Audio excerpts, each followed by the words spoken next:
রমজান মাস। কিন্তু তা শুধু নয়, এই মাসটার কতগুলো নাম আছে দেখেন তফসিরে। মাসটার নাম রমজান মাস, মাসটার নাম বরকতের মাস, মাসটার নাম রহমতের মাস, মাসটার নাম মাগফিরাতের মাস, মাসটার নাম জাহান্নাম থেকে মুক্তির মাস, এই মাসটার নাম নুজুলে কোরআনের মাস। এই মাসে কোরআন নাজিল হয়েছে। এই মাসটার নাম হেদায়েতের মাস। এই মাসটার নাম হচ্ছে আপনার কিনা কাঁদার মাস, মাগফিরাতের মাস। এই মাসটার নাম হচ্ছে সিরাতে মুস্তাকিমের মাস। এই মাসটা হচ্ছে তেলাওয়াতে কালাম পাকের মাস। এই মাসটা এত দামি, সমস্ত কিছু এই মাসের মধ্যে ভরা রয়েছে। অতএব এই মাসের মধ্যে রয়েছে হেদায়েত, হেদায়েতের ফুল ভলিউম কোরআন শরীফ এই মাসেই নাজিল হয়েছে। অতএব এই মাসে হেদায়েতের সম্ভার ভরা আছে। তাই আমি আল্লাহ তাবারাক ওয়া তাআলার কথা বলছি। আল্লাহ বলছেন, নবী হে, হেদায়েতের চাবিটা আমি তোর হাতেও দিইনি। ইন্নাকা লা তাহদি মান আহবাবতা ওয়ালাকিন্নাল্লাহা ইয়াহদি মান ইয়াশা। তাহলে কোরআন হেদায়েত দেবে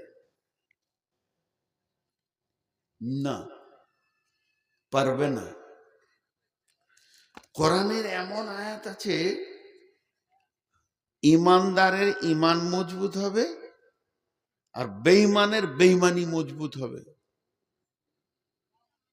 একটা আয়াতে।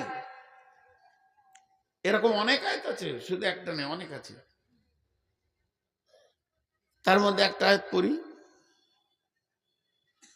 বিসমিল্লাহির রহমানির রহিম। وَإِذْ قَالَ مُوسَى لِفَتَاهُ لَا أَبْرَحُ حَتَّى أَبْلُغَ مَجْمَعَ الْبَحْرَيْنِ أَوْ أَمْضِيَ حُقْبًا فَلَمَّا بَلَغَا مَجْمَعَ بَيْنِهِمَا نَسِيَ حُوتَهُمَا فَاتَّخَذَ سَبِيلَهُ فِي الْبَحْرِ سَرَبًا فَلَمَّا جَاوَزَا قَالَ لِفَتَاهُ آتِنَا غَدَاءَنَا لَقَدْ لَقِينَا مِنْ سَفَرِنَا هَذَا نَصَبًا قال أرأيت إذ أوينا إلى الصخرة فإني نسيت الحوت وما أنسانيه إلا الشيطان أن أذكره واتخذ سبيله في البحر سربا। অনেক বড় লম্বা ঘটনা। মেশিন ভ্যান দেখেননি? যদি না দেখেছেন তোকে ডাকি, এখানে রাখি আধ ঘন্টা, যান ভরে দেখলেন। কারো যদি চাঁটার ইচ্ছা হয় চেটে হলেন। একটা মেশিনে ভ্যান যাচ্ছে আর আমি বলছি কোরআনের আয়াত, গুরুত্ব ওইটাতে পড়ে যাচ্ছে। কিভাবে যেছে এটা দেখি, আহা আফসোস। এই জাতি কখন রাস্তা পাবে? এই আয়াতটাতে অনেক লম্বা ঘটনা আছে, শর্টে বলে দিচ্ছি। মুসা আলাইহিস সালাম ইসবনে নুনকে সাথে করে নিয়ে খিজিরের তল্লাশে যাচ্ছিল। সমুদ্রের ধারে, নদীর ধারে শুলো, ব্যাগে 4টা ভাজা মাছ ছিল, জীবিত হয়ে পানিতে চলে গেল। এখন ইমানদার বলবে সুবহানাল্লাহ, আল্লাহর কি কুদরত, ভাজা মাছ জীবিত হলো। আর নাস্তিকরা হাসতে হাসতে পড়ে যাবে, ভাজা মাছ জীবিত হয়েছে, আল্লাহর মাথায় কিছু নেই। একটা আয়াতে দুজন দুই রকম হবে। একটা ইমানদার মজবুত হবে যে আমার আল্লাহ ভাজা মাছকে জীবিত করতে পারে। পারে কি পারে না?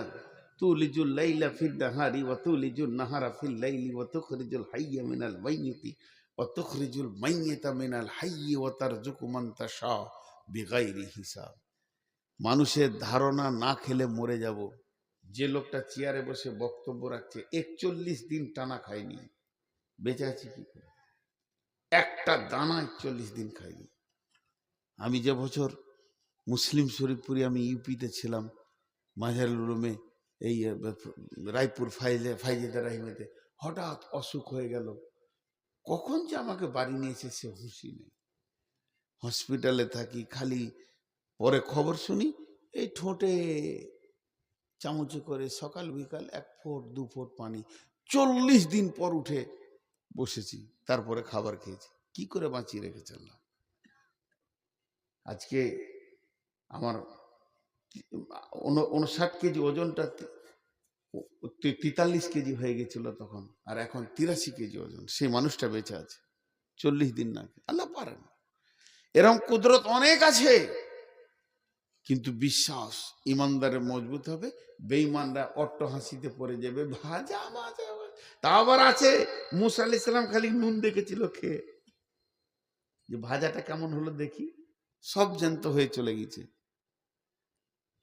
পানি কি করে ডিমকে? গরম পানিতে ডিম কি হয়, শক্ত হয় না নরম হয়? গরম পানিতে ডিম কি হয়, আর আলু নরম হয়। একই পানিতে একজন নরম হচ্ছে, একজন শক্ত হচ্ছে।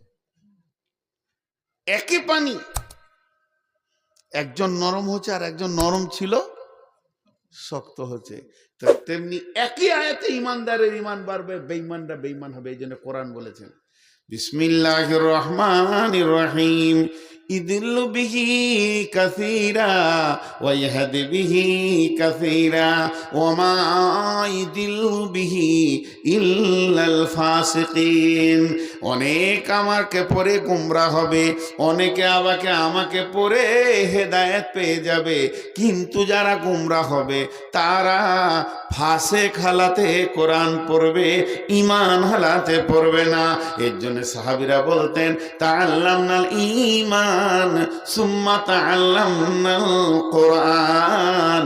আমরা রাসূলের কাছে আগে ঈমান শিখেছি, তারপরে কোরআন শিখেছি। আমরা প্রত্যেকটা কোরআনে আয়াতে আয়াতে নূরের তাজাল্লি দেখতে পেয়েছি। বন্ধুরা আমার, অতএব কোরআন হেদায়েত দিতে পারে না, হেদায়েতের সম্পূর্ণ মালিক যিনি, তিনি হলেন আল্লাহ। তাহলে রাসূলুল্লাহ সাল্লাম কে, কোরআন কি? রাসূলুল্লাহ সাল্লাম কে, কোরআন কি? জি, এই মসজিদের পাশে চেম্বার আছে, ডাক্তার, আপনি রুগী, আপনি ওখানে গেলেন, ডাক্তার দেখলো, একটা প্রেসক্রিপশন করে দিল, আর প্রেসক্রিপশনটা নিয়ে আপনি ফার্মেসিতে দিলেন, ফার্মেসি আপনাকে ওষুধ দিল, ডাক্তার দিল প্রেসক্রিপশন, ফার্মেসি দিল ওষুধ। শেফা করনেওয়ালাকে, সুস্থ করনেওয়ালাকে। তো কোরআন হচ্ছে হেদায়েতের ফার্মেসি। সমস্ত হেদায়েতের উপকরণগুলো এখানে আছে। কোরআন হেদায়েত দিতে পারবে না। এই ড্রাইভার ভাই, অত আর গাড়িতে হর্ন বাজাতে হবে না, মাইক বাজছে কেন, কথাবার্তা চলছে, তিনবার এখানে পাক মারছে ঘুরে ঘুরে, বুলোর জানার কারণে পাগলা হয়ে গেছে। গাড়িটা প্যাক প্যাক করছে, এটা ধীরে গেলেই হবে, 2 মিনিট পরেই দিত। কিছু ড্রাইভার আছে কি হবে, আর টোটোর ড্রাইভার, সুবহানাল্লাহ, ওদের বুক ফুলিয়ে চালানো দেখে মনে হচ্ছে স্পাই জেট চালাচ্ছে আর কি, বিমানের ড্রাইভার। এমনি সবসময় দুলে তোরা আনন্দে যায় আর কি, খালি দুলছে, টাকা গুনছে, 30 হলো, 40 হলো, 25 হলো। আর রাস্তার মাঝে ছাড়া যাবে না। আল্লাহ যার বিবেক মেরে দেয় তাকে টোটো কেনার পয়সা দেয়। তোর বিবেক শেষ করে দিয়েছি, টোটো চালিয়ে খাগা। ওর যদি বিবেক থাকতো, মাটি কেটে খেতো, তাও টোটো কিনতো না।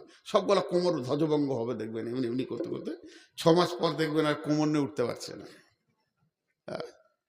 টোটোদের জ্বালাই, চাইনা দিল করোনা আর দিল টোটো। এই টোটোদের জ্বালাই মনে হচ্ছে দেশ ছেড়ে পালিয়ে যায়।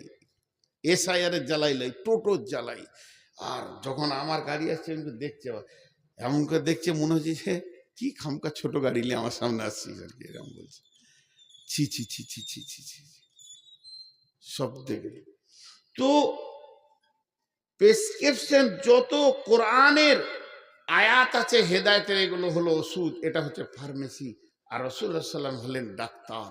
আমি কি করে হেদায়েত পাবো? রসুল বলে দেবেন, কোরআনে আয়াত খুঁজে নিয়ে হেদায়েত পেয়ে যাব, কিন্তু সম্পূর্ণ হেদায়েতের মালিক আল্লাহ। একটা মেয়ের নাম কচি, মেয়েটার নাম হিন্দা, মেয়েটির নাম হিন্দা। হিন্দা নামে মেয়েটি কত কঠিন মেয়ে। ওর ঘরে ওয়াসি একটি গোলাম ছিল। গোলামটাকে বলল, গোলাম রে, তুই কি চিরদিন পরাধীনতার জীবন কাটাবি না স্বাধীনতার জীবন গ্রহণ করবি? বলো ম্যাডাম কি করে স্বাধীন আমি হব? তো বলছে ওই যে আমির হামজা, রসুলের চাচা আমির হামজা, একটা বীর মাস্তান রয়েছে, ওর কলিজাটা এনে যদি আমার হাতে তুই দিতে পারিস, যেদিন আমির হামজার কলিজা আমার হাতে দিবি, আমি হিন্দা তোকে আজাদ করে দিব, স্বাধীন করে দিব। হিন্দা কত ডেঞ্জারাস মেয়ে, ওর বাপকে ওর ভাইকে মেরেছে বদরের যুদ্ধে আমির হামজা। ওর বদলা নেওয়ার জন্য ওর কলজেতে 1 বছর ধরে আর অশান্তি শেষ নাই, কলজে জ্বলেই গেছে। হিন্দা আর বাংলাদেশের হাসিনা এক, 2 বোন ওরা। তোর কলিজাটা জ্বলছে, কি করে বদলা নিব? এই জ্বালা পোড়া আর সহ্য হচ্ছে না। শেষকালে যখন গোলামকে বলে ঠিক আছে, গোলাম ওহুদের যুদ্ধে আমির হামজাকে একা পেয়ে ওর ভুজালি দিয়ে বর্ষা দিয়ে ওকে ফেলে দিল, ভুজালি দিয়ে বুক ফেলে দিয়ে কলিজা এনে দিয়ে দিল হিন্দার হাতে। কি এই হিন্দার দাঁতে করে চাবিয়েছে কাঁচা কলিজা। শুধু তাই নয়, কেউ বলে কেটে কেটে মালা করে গলায় নিয়েছে, মাথাতে ফুটবল খেলেছে, কত কীর্তন করেছে মেয়েটা। কিন্তু আল্লাহ তাবারক ওয়া তাআলা ওই হিন্দাকে হেদায়েত দিল। তাইলে আল্লাহ কেমন হেদায়েতের মালিক! হিন্দা হেদায়েত পেল, আবু তালেব হেদায়েত পেল না। রসুলকে ভালোবেসে, রসুলকে কোলে করে, রসুলকে নিয়ে চিন্তা ভাবনা করে এত ভালোবাসার পরও হেদায়েত পেল না। আর হিন্দার মতো কঠিন মেয়ে, সে আমির হামজার কলিজা চাবালো, রসুলের কলিজার চাচার কলিজা চাবানোর পরেও ওই হিন্দাকে আল্লাহ হেদায়াত দিয়ে দিল। ফাতে মক্কার পর হিন্দা রসুলের কাছে কালেমা পড়লেন, হিন্দা রসুলের কাছে কালেমা পড়ে হেদায়েতের জায়গাতে চলে এলেন। কিন্তু এই হিন্দাকে হেদায়েত দিল কেন? ও আমার মা, ওরে আমার বোন, একটা মিনিট আপনারা ধ্যান দিন। মেয়েটা কেমন ছিল, কেমন ছিল তো বুঝতেই পারলেন ওর কলিজা চাবানো শুনে। কিন্তু ওর একটা গুণ খুব ভালো ছিল, সেটা কি? জীবনে কোনো বেগানা পুরুষের সঙ্গে কথা বলতো না। বদমাস মেয়ে হোক, কিন্তু বেগানা পুরুষের সঙ্গে কথা বলতো না। কি করে বোঝা যায়? একটা ঘটনাতে বোঝা যায়। ওর সহেলি, আপনাদের বাহির কাপ যেমন লম্বা বড় গাঁ, ওই রকম যেখানে বাস করতো বড় গায়ে, তোর সহেলি এসে বলছে, হিন্দা খবর শুনেছিস? কি হয়েছে? ওই পশ্চিম টলাতে একটা মেয়ে একটা বেটা ছেলের সঙ্গে কথা বলেছে। লে মজা! কি কথা? এইদিকে মোটর সাইকেল নিয়ে কেউ পেরিয়ে গেছে, এখানে দেখছে কেউ নাই, তো একটা বেটি ছেলে আছে। তো বলছে, হাজি ওই জমিরুলের ঘর কোনটা জি? তো বলছে ওইটা। এই কথাটা বলেছে, প্রেমের কথা লয়, গল্প লয়, এতটুকুন কথা বলেছে। তো হিন্দা জীবটাকে এত বড় বার করছে, ছি ছি ছি ছি, কি করে বললো ও? ওইটাকেও হিন্দাকে ঘৃণা লাগছে। তাহলে একটা ভালো গুণ ছিল যে কোনো পুরুষের সঙ্গে কথা বলতো না। কিন্তু যেখানের বাঘের ভয় সেইখানেই সন্ধ্যা হয়। আমি টকের ভয়ে পালাইলাম, তেঁতুল তাইলায় ঘর করেছি, সেই অবস্থা হলো। হিন্দা কারোর সাথে কথা বলে না। সবাই জানে, ওর স্বামীও জানে, স্বামীর বন্ধুরাও জানে যে আমার বন্ধুর বউটা এমন, শালা কথা কারোর সঙ্গে বলবে না। একদিনকার ঘটনা কি ঘটে গেল, মেয়ে ছেলেদের বাড়ির কাজ করে, মেয়েরা রান্না টান্না করে, যা আছে কাজে ব্যস্ত থাকে। কাজ হয়ে গেলে তখন বাড়ি ঘরকে মেয়েরা সাজায়, এটা মেয়েদের অভ্যাস। ঘরটাকে পরিষ্কার করে, ঝুলটুলগুলো ঝাড়ে, ডিশ কাপগুলোকে দেয়ালের ধারে সাজিয়ে রাখে, ঘরকে সাজাই। এটা তো ঘর সাজানে বলি আল্লাহ বানিয়েছে ওদেরকে। হিন্দার সমস্ত কাজ শেষ হয়ে গেছে, স্বামী একটুকু ভালো কাগিছে, তো কি করবো, ঘরগুলো সাজাচ্ছে এমনি এমনি করে। ঘরে কেউ নাই, হিন্দার স্বামীর বন্ধু, স্বামীর বন্ধু, হিন্দা সেদিকে বন্ধু কোথা পাবে? স্বামীর বন্ধু এসছে, ওর বন্ধুর খোঁজে, খোঁজে বাড়ির গলিতে এসে দেখছে নাই, তাহলে ঘরে ঢুকি, ঘরে ঢুকলো, ঘরের এগনেতে দেখছে নাই আমার বন্ধু। তোর মনে একটা ধারণা আছে হিন্দা আমার বন্ধুর বউটা যা কড়া, ওকে রাখালে আবার ছেঁচে দেবে একবার, কোনো পরপুরুষের সঙ্গে কথা বলে না। তো এই করতে করতে খুঁজতে খুঁজতে ও যে ঘরটাকে সাজাচ্ছে ওই ঘরে ওর বন্ধু ঢুকে গেছে, স্বামীর বন্ধু ঢুকে গেছে। ঢুকে এমনি করে খাট পালঙ্গে দুদিকে দেখে নিলে যে আমার বন্ধু নাই, আবার বেরিয়ে গেছে। বেরিয়ে যখনই চৌকাটাতে বেরোচ্ছে তখন ওর বন্ধু আবার ঢুকছে। এবার ভেজালটা কেমন লাগলো, কথাটা বুঝতে পেরেছেন তো? ও ওর বউকে আকারে নি, ওর বউ জানে না কেউ ঢুকেছে কেউ বেরোচ্ছে, খবর নাই, ও নিজে নিজে যা করার করছে দেওয়ালে দিকে মুখ করে, আর এই ঢুকে বেরোচ্ছে তখন ওর বন্ধু ঢুকছে। ওর বন্ধু চলে গেল, তখন ওর স্ত্রীকে নিয়ে বসলো, তুই আর আমার বন্ধু একটা ঘরে কেন গে? কি তো লম্বা জিভ বার করে বলছে আমি জানি, বলছে নাটক করছিস তুই আর ও এক, আমি জানি না লাখ মানাত ওর যা হবল যত দেবদেবী ছিল তাদের কসম করে বলছে, তখন ইমান আনিনি, কসম করছি আমি এই ঠাকুরের কসম করছি, ওর কসম করছি আমি জানি না। বলে তুই জানবি না মানে? একটা ঘরে একটা জোয়ান পুরুষ আর জোয়ান বেটা ছেলে বেটি ছেলে থাকবে, মজা মারা পেয়েছিস আমাকে তুই? হয়ে গেল অশান্তি ঘরে যেটা হওয়ার। হিন্দার স্বামী বলছে তোকে আর আমার থালাতে ভাত দিব না, ভাগ তুই বাপের ঘর যা। আর স্বামীর পায়ে ধরে কাঁদছে, স্বামী আমাকে ছেড়ে দিও না, আমি কিছু জানি না। কিন্তু মানবে না, গাঁওয়ালা বুঝাচ্ছে মানবে না, ঘরওয়ালা বুঝাচ্ছে মানবে না, মা বাপ বুঝাচ্ছে এটা তো কোনো দাবি নয়, টাকা পয়সার দাবি হলে 5-10 জন বসে একটা বুঝিয়ে দেবে, বেটা তুই 5 লাখ চাইছিস যা 3 লাখ লেগা, এটা তো তালাই, এটা মনের রোগ, কোনো মতেই মানানো যাচ্ছে না। যখন মানানো যাচ্ছে না কোন রকম ওই ছাড়বে, আর ও মেয়েটা যেতে চেয়েছে না, তখন একজন মুরব্বি বলল তোদেরকে একটা বুদ্ধি দেব লিবি। অনেক বয়স্ক মুরব্বি, কি বুদ্ধি?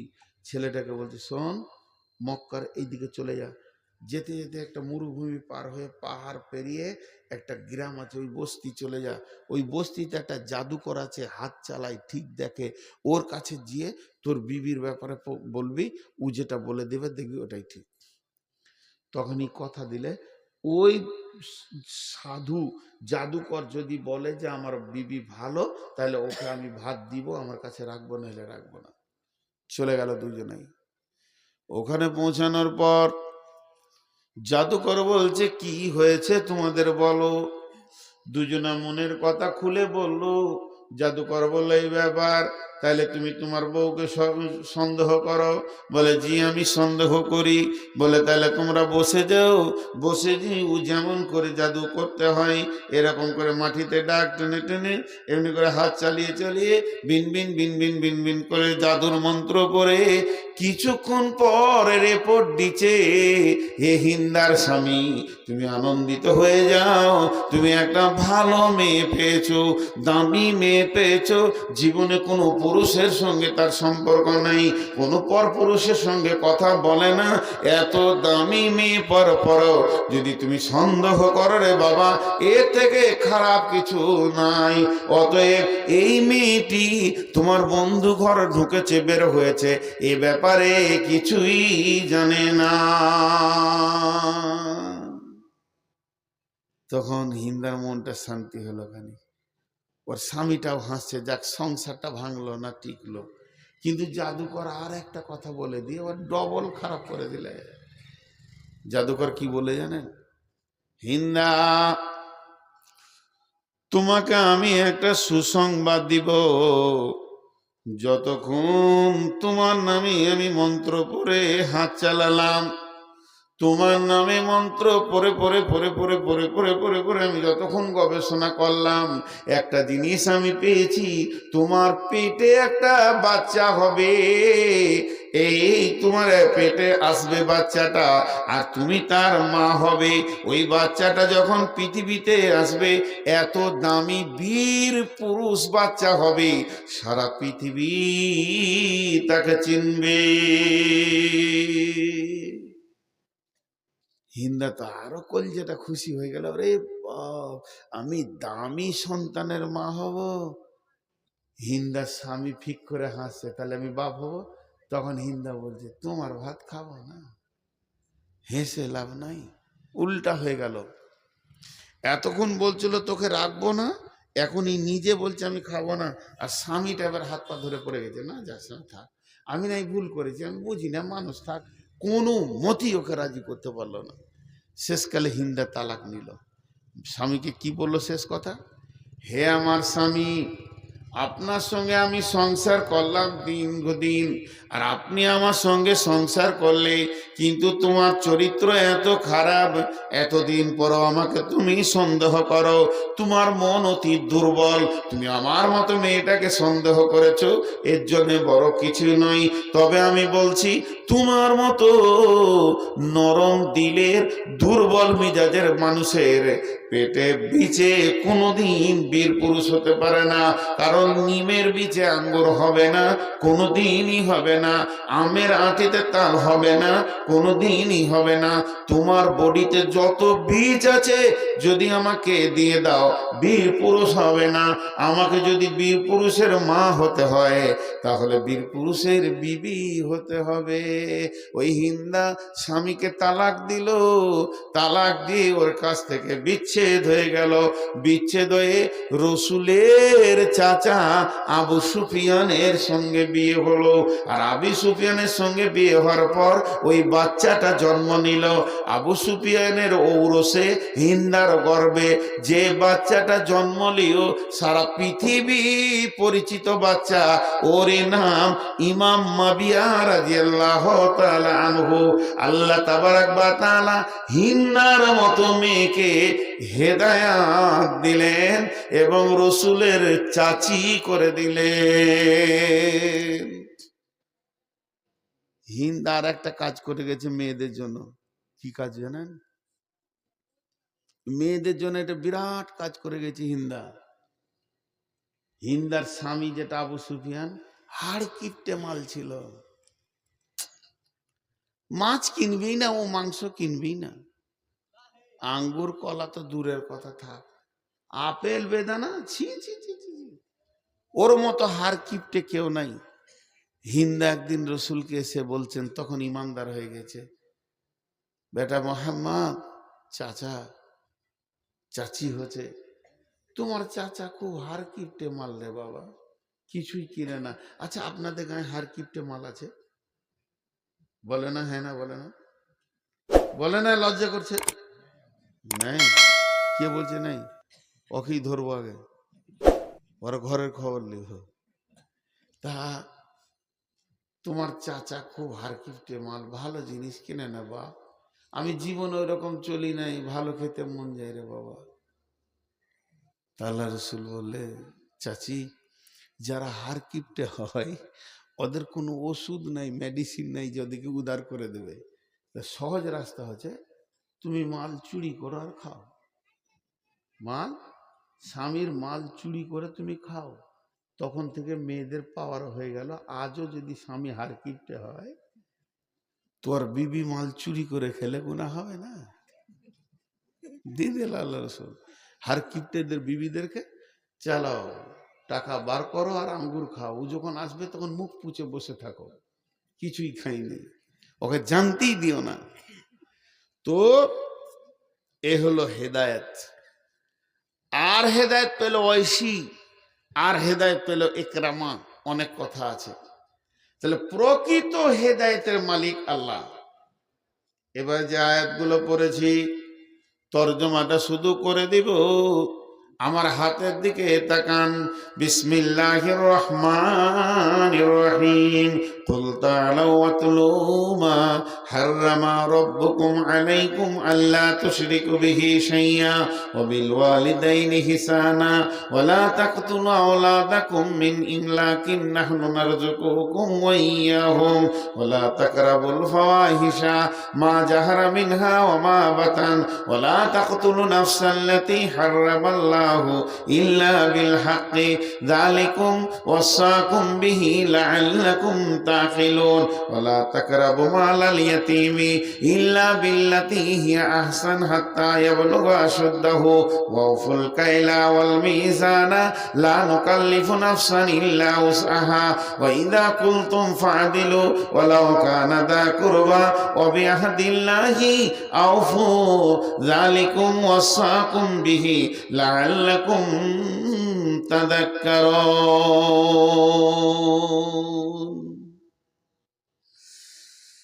একটা উদাহরণ দিব।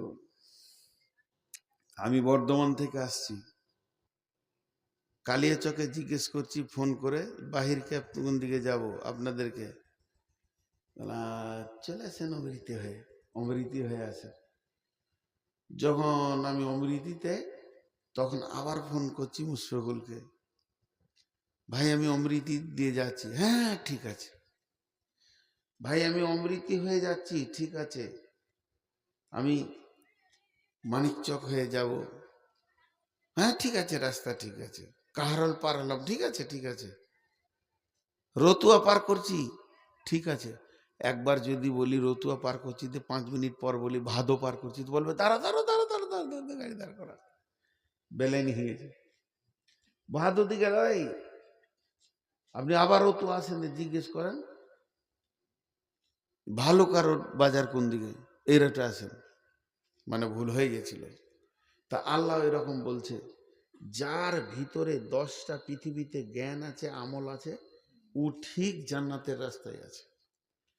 আর এইগুলো থেকে যে সাইড হয়ে যেছে, জানতে হবে ভুল হয়ে গেছে, জান্নাতের রাস্তা নাই, হেদায়েতের রাস্তা নাই। আল্লাহ তাবারক ওয়া তাআলা তার নবীকে বলছেন, নবী হে তুমি বলে দাও আমার গোলামদেরকে, কুল তাআলাউ আতলু মা হারামা রাব্বুকুম আলাইকুম আল্লা তুশরিকু বিহি শাইয়া। 1 নম্বরে হলো আমার গোলামদেরকে বলে দাও, তারা পৃথিবীতে যা করবে, ছোট বড় উঁচু নিচু হয়ে যাক, আমি আল্লাহ মাফ করে নেওয়ালা আছি, কিন্তু শিরকের মতো গুনাহ যেন না করে। যদি শিরকের গুনাতে ঢুকে যায়, ওর জিন্দেগি বরবাদ হয়ে গেছে। হাজার নামাজ রোজা হোক না কেন, মুশরিকদের সমস্ত নেকি জিরো হয়ে যাবে। অতএব শিরকে যেন না যায়। 2 নম্বরে ওয়ালা তাকতুলু আওলাদাকুম মিন ইমলাকিন নাহনু বিল ওয়ালিদাইনি হিসানা, তারা যেন মা বাপের সঙ্গে ভালো ব্যবহার করে। যদি কেউ মা বাপের সঙ্গে খারাপ ব্যবহার করে, সঙ্গে সঙ্গে জেনে নিতে হবে আমি হাই রোড থেকে বেরিয়ে গেছি, জান্নাতের রোড থেকে বেরিয়ে আমি অন্য রোডে চলে গেছি। আল্লাহ যদি খবরটা পাই তো বলবে, গোলাম রে পেছিয়ে আয়, ভুল হয়ে গেছে, ভালো দিকে নয় বরং ভালুকা দিকে, এটা আল্লাহ বলতো।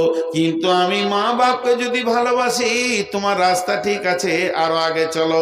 ওয়ালা তাকতুলু আওলাদাকুম মিন ইমলাকিন নাহনু নারযুকুকুম ওয়া ইয়াহুম, তারা ভুলবশত যেন লাইগেশন না করে। লাইগেশন পুরুষ করুক চাই মহিলা করুক, সন্তান যেন বন্ধ না করে দেয়।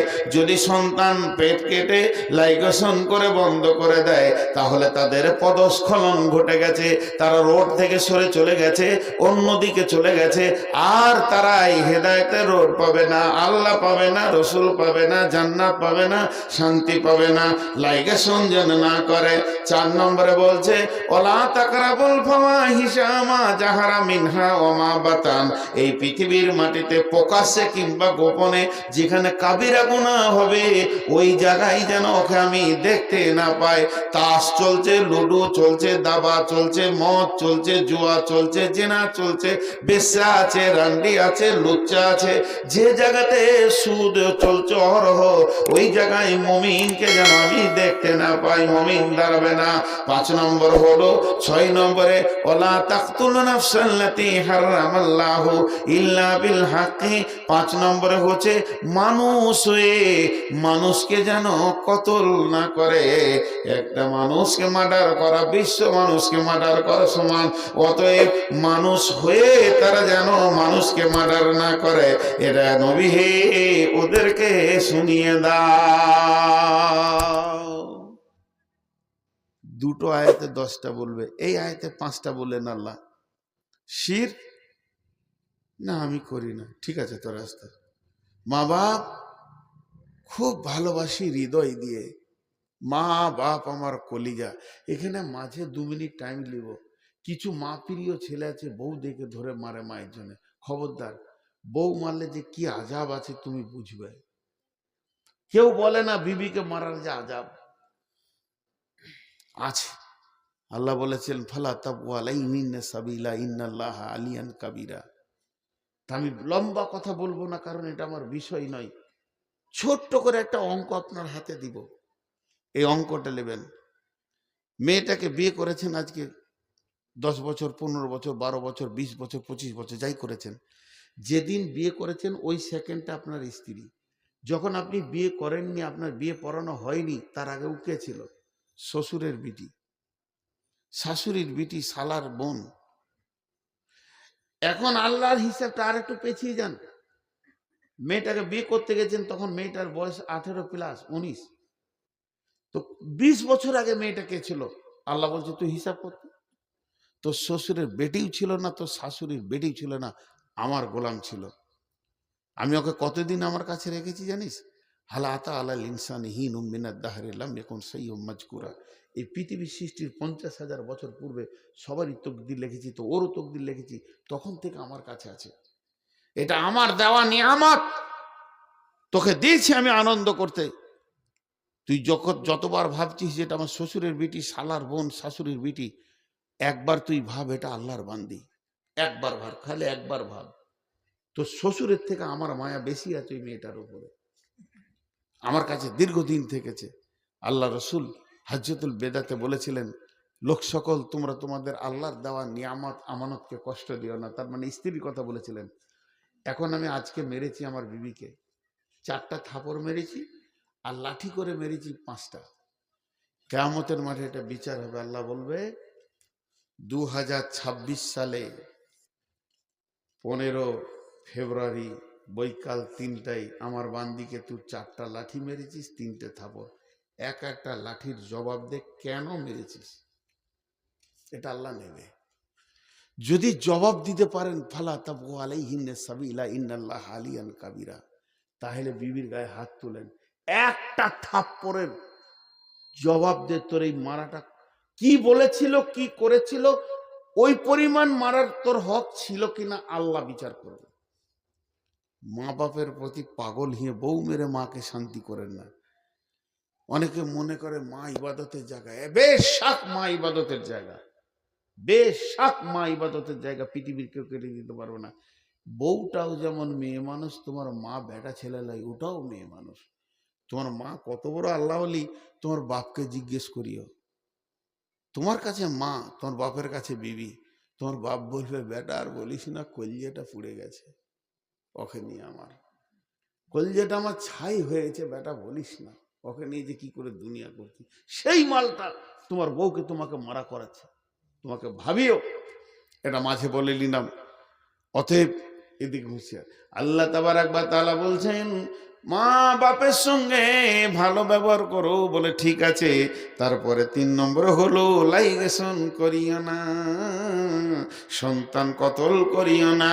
সন্তান কতল তুমি কেন করবে? রুজি তো আল্লাহ বলছেন আমি দিনাহানু নারযুকুকুম ইয়াহু ওয়ালা তাকরাবুল ফাওয়াহিশা মা যাহারা মিনহা মা বাতান। প্রকাশ্যে হোক গোপনে হোক, যেখানে ফাহেসা কাজ চলে ওখানে তুমি যেও না। এনারা ঠিক করছে। আজ কত তারিখ? ভুল বকছে, ভুল বকছে, প্রমাণ করে দিলাম। আজ তো আমার জালসা আছে হরিরামপুর। এটাতে 1 লিটার পানি ধরবে।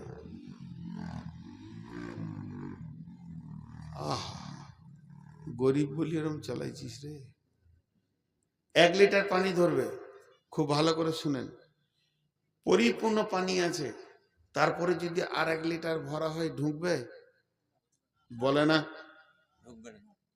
তাও ভুল বলছে। ঢুকবে, থাকবে না। পানিটা যখন উপর থেকে ফেলবেন তরু ঢুকবে, কিন্তু থাকবে না। কথা হচ্ছে রাত 12টার পর ওয়াজ নসিহত করলে মাথায় ঢুকবে?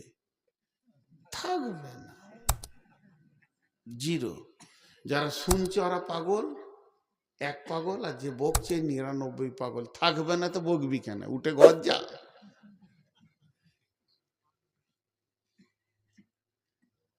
আবার বলছি বাহির কাপের যুবকদেরকে, আপনাদের ব্যবহারে আমি খুব সন্তুষ্ট। মুখে বলা দরকার, রাসূলুল্লাহ সাল্লাল্লাহু আলাইহি ওয়াসাল্লাম বলেছেন যদি কাউকে ভালোবাসো তো মুখ দিয়ে বলো। মানুষ তো আর আলেমুল গায়েব নয় যে জানবে। কিন্তু এই রাত 10টায় শেষ করার চেষ্টা করেন তাবলিগি জালসা, একবার করে দেখেন। আর ইস্তাহারে টাইম লিখে দিবেন বক্তা, লোক হাজির হবেই।